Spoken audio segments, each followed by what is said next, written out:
आपण एक गट राहिली. तीर्थयात्रा खूप करतो आपण, त्या केल्याच पाहिजेत. आता तुम्हाला थोडस हे सांगणं गरजेचं आहे. तीर्थयात्रा सफल व्हावी यासाठी प्रयत्न करावा. तीर्थयात्रा सफल कोणाची होते? ज्याचे हात नियमात राहतील, ज्याचे पाय नियमात राहतील आणि ज्याची वाणी नियंत्रित राहील, ज्याचं मन नियंत्रित राहील, त्याला तीर्थाचं चांगलं फळ मिळेल. नाहीतर तीर्थयात्रेचा उपयोग काय? मी म्हणत नाही, कबीरजी म्हणतात की बाबा रे, किती दिवस जरी तीर्थयात्रा केल्या आणि मनशुद्धी जर नसेल तर फार सुंदर वचन आहे. नाय धोए क्या भया मन का मैल न जाय, मीन सदा जल में रहे धोए बास न जाए. धोने से क्या होगा? मछली युगों से पानी में ही रहती आ रही है, फिर भी दुर्गंध नहीं जाती. बरं, फार गरजेचं आहे की तीर्थयात्रा करताना माझ्या आतला मनही गेला पाहिजे, यासाठी प्रयत्न केले पाहिजे. वेगवेगळे तीर्थ सांगितलेले आता ते तुम्हाला मी सांगतो. हो काय माझा बरं का. त्यासाठी विद्वानासाठी विद्यातीर्थ आहे. जर विद्वान असेल तर विद्याभ्यास केला, पुस्तकाचा सहवास सोडला नाही. काल त्यांची जयंती झाली, डॉक्टर बाबासाहेब आंबेडकर. त्या माणसाकडून एक आदर्श घेण्यासारखा आहे फार मोठा, की अभ्यासाला काय म्हणत नाही. त्यांनी सांगितलं माझ्या जीवनात 3च देव आहेत, विद्या, विनय आणि शील. विद्या, विनय आणि शील, 3 गोष्टी शिका, अभ्यास करा. तुम्हाला तीर्थयात्रेची गरज पडणार नाही जर केला तर. हे करू नये याचं नाही, हे तर केलंच पाहिजे. मोठमोठे विद्वान तीर्थयात्रा करतात तेव्हा त्यांना परिव्राजकाचार्य ही उपाधी मिळते, 1008 अशी उपाधी मिळते. अभ्यास फिरलंच पाहिजे, पण फिरण्याआधी हेही लक्षात घेतलं पाहिजे की विद्या अभ्यास केला पाहिजे. विद्याभ्यास करा. आता सध्याचा काळ वेगळा आहे. आजच्या तरुणांना विद्याभ्यास काय आहे माहितच नाही. फक्त विद्या नावाची मुलगी बायको असते तर तेवढंच माहित पडतं, बाकी काय. बाकी विद्या विद्याभ्यास करीत नाही. विद्वानासाठी विद्यातीर्थ आहे, साधू माणसासाठी सत्य तीर्थ आहे, मलिन माणसासाठी गंगा तीर्थ आहे, योग्यासाठी ध्यान तीर्थ आहे, धनवान पैशावाल्यासाठी दानच तीर्थ आहे. त्याने दानच करा, ते तीर्थच आहे, त्याला तीर्थाची गरज नाही पडत. बघा, राजासाठी शूरवीर असेल त्याच्यासाठी तीर्थ आहे त्याचं रणांगण. शूरासाठी रणांगण तीर्थ आहे. तर युद्धात मेला तर त्याला तीर्थयात्रा घडली समजा. आणि सगळ्यात मोठं स्त्रियांसाठी लाजणं, लज्जा, मर्यादा हे तीर्थ आहे. या गोष्टी तीर्थ आहे. स्त्री मर्यादेत राहिली तर तीर्थयात्रेची गरज नाही तिला. स्त्रीने मर्यादा नाही ओलांडली तर तीर्थ स्वरूपच आहे ती माऊली. म्हणून या सगळ्या गोष्टी महत्वाच्या आहेत. श्लोकच आहे की विद्या तीर्थे जगती विबुधा साधव सत्य तीर्थे गंगा तीर्थे मलिन मनसो योगिनो ध्यान तीर्थे सिधारा तीर्थे धरणीपतयो दान तीर्थे धनाढ्या लज्जा तीर्थ मुकुल युवतयः पातकं चालयन्ते. असा श्लोक आहे. बरोबर. आता या श्लोकानुसार बोलायचं मला विस्तार फार वाढतो, म्हणून या तीर्थांची मर्यादा लक्षात घ्या. अनेक तीर्थ आहेत. इथं मुख्य मुख्य तीर्थे सांगितली. या व्यतिरिक्त आपण जिथं राहतो या परिसरामध्ये प्रतिष्ठान, पैठण हे महान तीर्थ आहे. वारकऱ्यांसाठी सगळ्यात मोठं तीर्थ आहे. वाराणसी, गया, पाहिली, द्वारका, परिणय, तुका, पंढरीचं एवढं महात्म्य आहे. हो, सकळ तीर्थावनी पंढरी हे मुकुटमणी म्हणून पंढरपूर, आळंदी, देहू, पैठण हे आपली तीर्थक्षेत्रच आहेत. सगळा भारत आपल्यासाठी आराध्य आहे. ही भारत भूमी म्हणजे भूमीचा एक चिन्मय, दिव्य, तेजस्वी तुकडा आहे. जगात अनेक देश आहेत. या अनेक देशामध्ये एवढा तुकडा आहे भूमीचा जो दिव्य मानला जातो. इथे संतांनी, देवांनी अवतार घेतले. ही दिव्य भूमी आहे आणि या भूमीत आपण आहोत. हे आपलं भाग्य आहे आणि आपण हे सगळं अनुभवतो. हे भारतातच होतं. काय भारत माता, भारताची राष्ट्रभक्ती एवढे पवित्र. भारताची आपली तीर्थे, हिंदू लोकांची सगळी तीर्थे जगात नुसत्या भारतात नाही, जगभर आहे. जगभर तुम्हाला पुरावे लागेल, मी देतो. मला विचार तुम्ही तरी पण. तीर्थांक नावाचं पुस्तक आहे, कल्याणने प्रसिद्ध केलेलं. इंडोनेशियामध्ये आजही भगवान विष्णूचं सगळ्यात मोठं मंदिर आहे. जगातलं सगळ्यात मोठं विष्णू मंदिर इंडोनेशियामध्ये. बर का. तिथल्या वाली द्वीपामध्ये जिथे मुस्लिम लोक राहतात तिथे आजही रामलीला ते लोक 1 महिना सादर करतात. भारताचे माजी पंतप्रधान स्वर्गवासी अटल बिहारी वाजपेयी हे जेव्हा तिकडे गेले त्यांनी पाहिलं मुस्लिम लोक आहेत आणि ते लोक तिथले म्हणतात की ते श्रीरामचंद्रांना आपला पूर्वज मानतात. परंपरा ती आहे. म्हणून ही दिव्य परंपरा आहे. त्या परंपरेत आपण आहोत. हे आपलं भाग्य आहे. आणि या सगळ्यांच्या निमित्ताने आज हा जो कार्यक्रम आहे भगवान परमात्म्याच्या अर्थात काल्याशिवाय पूर्णता नाही म्हणून आपण काल्याचं अर्थ चिंतन आहे. गंगा पूजनाचा मावंद्याचा कार्यक्रम आहे. आमचे ज्ञानेश्वर महाराज आणि नामदेव महाराज यांनी तीर्थयात्रा जेव्हा केल्या तर ते परत आल्यानंतर त्यांनी मावंद घातलेलं आहे. त्याची कथा आहे. तर मावंद घातलं पाहिजे त्याशिवाय तीर्थयात्रा पूर्ण नाही. पण मी तुम्हाला सांगितलं तीर्थयात्रा करताना हेही लक्षात ठेवणं गरजेचं आहे की माझी अंतःशुद्धी झाली पाहिजे. नाहीतर ऊपर से तो खूप बनी अंदर की राम जानी असं नको. हेही महत्वाचं आहे. मी म्हणत नाही कबीरांचं जसं वचन सांगितलं तसे जगद्गुरु तुकाराम महाराजांचं एक वचन आहे. ते म्हणतायत काय काशी करीती गंगा काय काशी करीती गंगा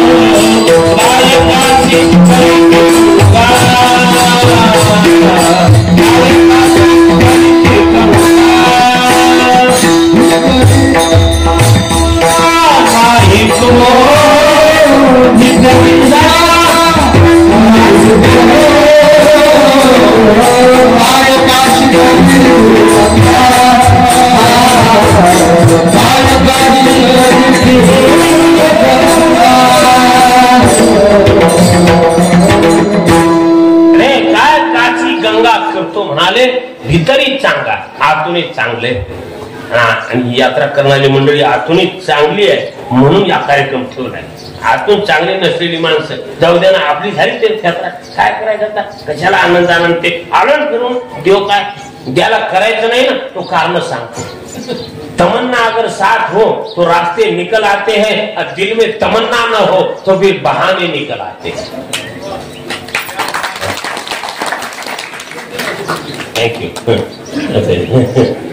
बहाने निकल आते हैं कारण नको.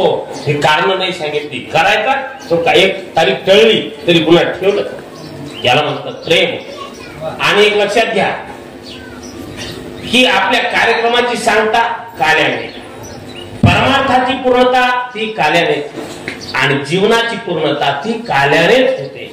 काल्याशिवाय होत नाही म्हणून काल्याचं आयोजन आहे.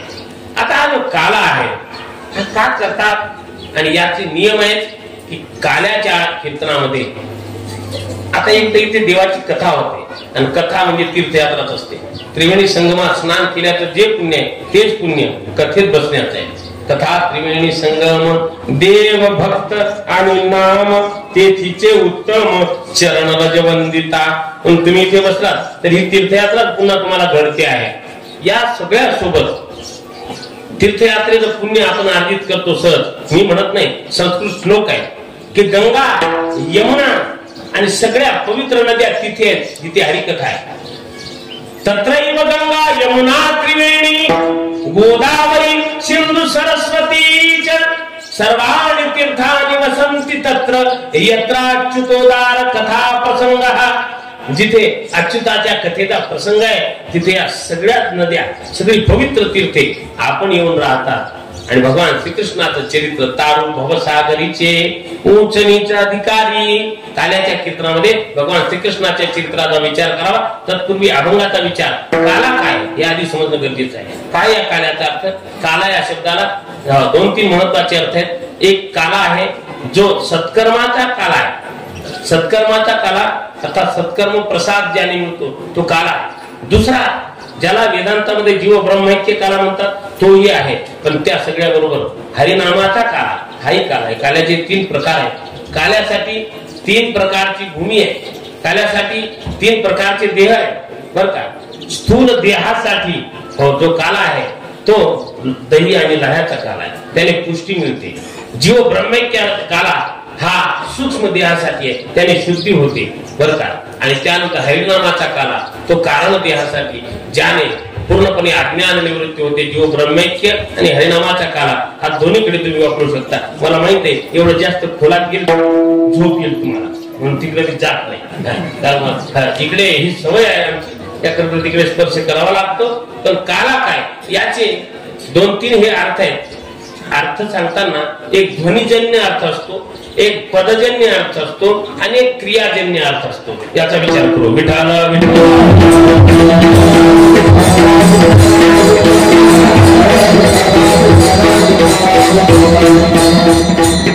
कधी कधी ध्वनीवरून अर्थ काढावा लागतो.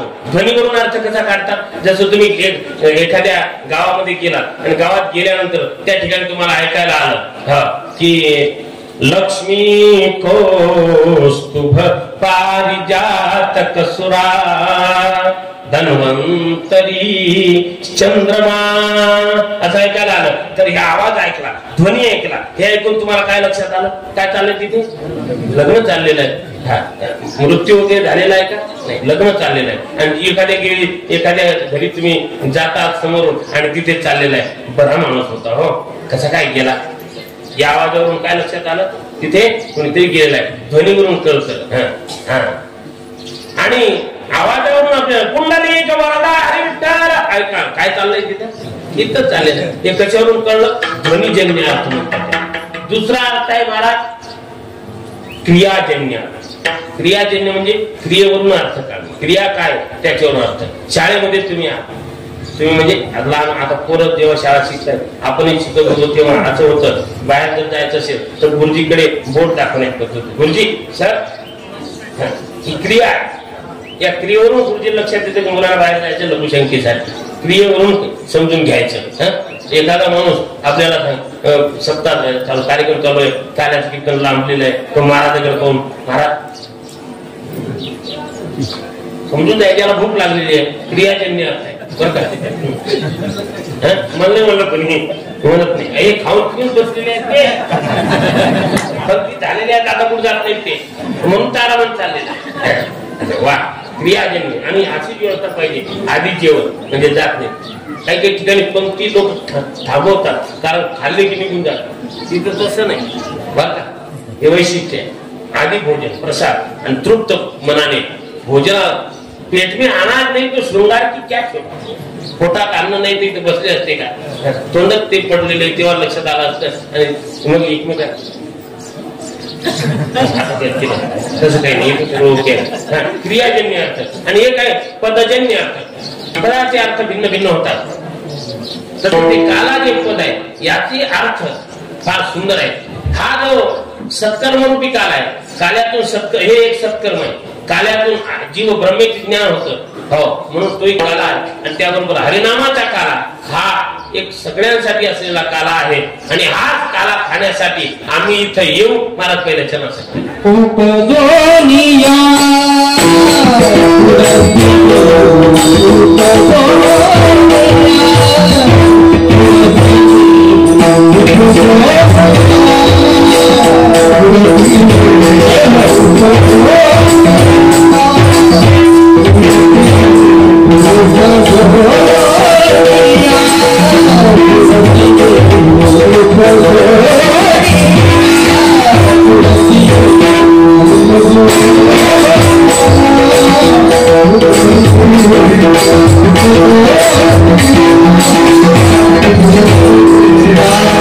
Yeah.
शेतकऱ्याची सून सुनील महाराज. मी म्हणालो ना आवाज कसा आहे, रियाज आहे मला आपलं, नाही तर मग रूप पातालोचनी सुख असं नाही, ओरिजिनल आहे, सुंदर आहे. ऐका, प्रथम चरण लक्षात घ्या. उपजोनिया पुढती येऊ काला खाऊदय भात. हा जो काला सांगितला, या काल्याचा आनंद घेण्यासाठी महाराज म्हणतात आम्ही इथे येऊ, पुन्हा पुन्हा जन्माला येऊ. आता इथे प्रश्न असा आहे, येऊ म्हणतात इको कमी, ऐका, येऊ म्हणतात तर येऊ झिरो झिरो. येऊ म्हणतात, येऊ कोण म्हणू शकतो, येईन असं कोण म्हणू शकतो, तोच येऊ शकतो जो येण्याच्या बाबतीत स्वतंत्र आहे. मी पुन्हा येईन असं कोण म्हणू शकतो, ज्याला माहित आहे की मी येणारच आहे तोच म्हणू शकतो. हे भविष्याच्या संदर्भात बोलणं आहे, याला प्रतिज्ञा म्हणतात. प्रतिज्ञा अर्थात भविष्यातलं एखादं कर्तव्य करण्याविषयी पण करणे, निश्चय करणे, त्याला म्हणतात प्रतिज्ञा. प्रतिज्ञा करायला काय कोणी करू शकेल, पण टिकत नाही.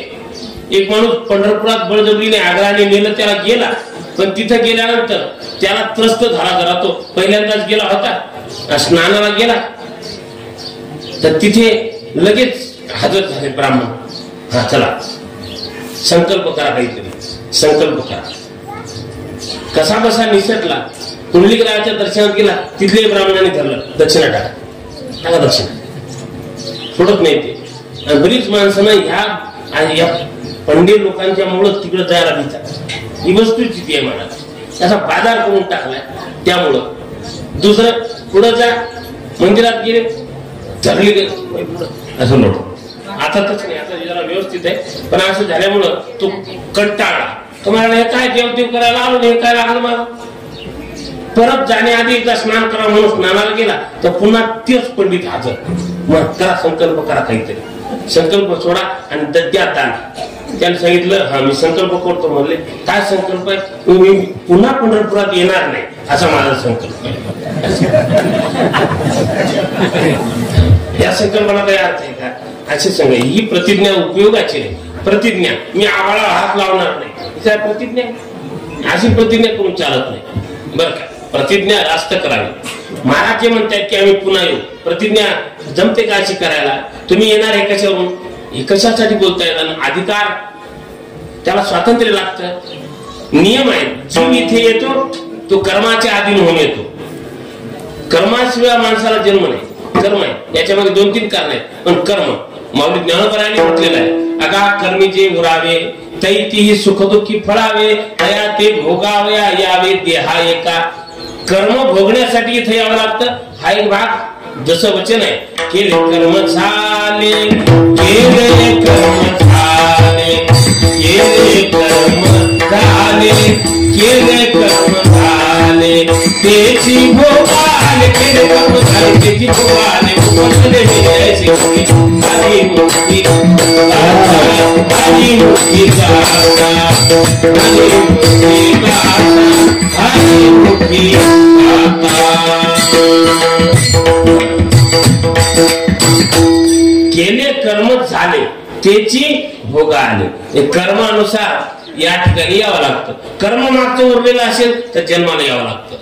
बरं, जीव तुम्ही आम्ही इथे आलो तर कर्मानुसार.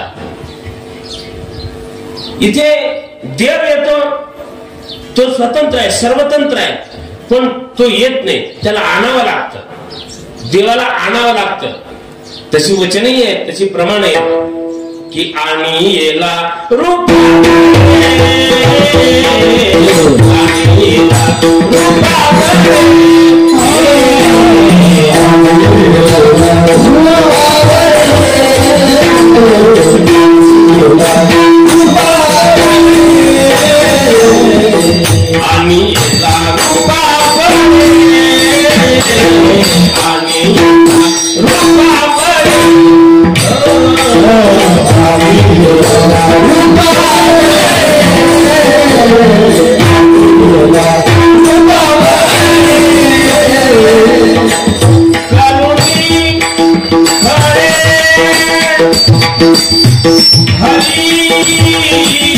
दासी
करुणी खळे हरिदासी करुणी खळे हरिदासी